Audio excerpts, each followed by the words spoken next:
মানুষ সহ পৃথিবীর কোনো প্রাণী চিরকাল বেঁচে থাকে না। মৃত্যু প্রতিটি জীবের জন্য অবধারিত সত্য। তবে সেই মহাসত্য শিগগিরই পাল্টে যেতে পারে বলে দাবি করেছেন গুগলের সাবেক বিজ্ঞানী রে কার্জওয়েল। তার ভবিষ্যৎবাণী অনুযায়ী 2029 সালের মধ্যেই মানুষ অমরত্ব অর্জন করবে।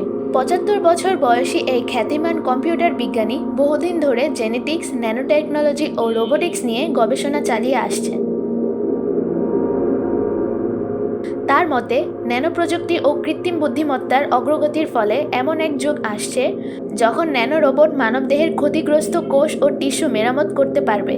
এর ফলে মানুষ মৃত্যুকেও প্রতিহত করতে সক্ষম হবে।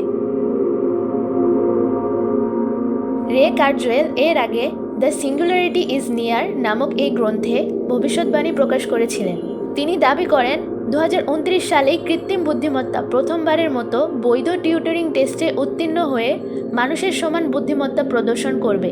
এরপর থেকেই ন্যানো প্রযুক্তি মানুষকে মৃত্যুহীন জীবনের দিকে নিয়ে যাবে।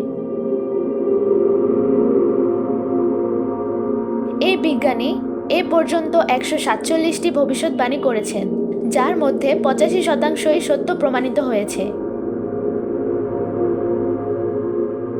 উদাহরণ হিসেবে তিনি আগেই বলেছিলেন, একসময় বিশ্বের সেরা দাবাড়ুও কম্পিউটারের কাছে হার মানবে, যা সত্যি হয়েছিল 1997 সালে, যখন বিশ্ব champion Garry Kasparov computer deep blue এর কাছে হেরে যান।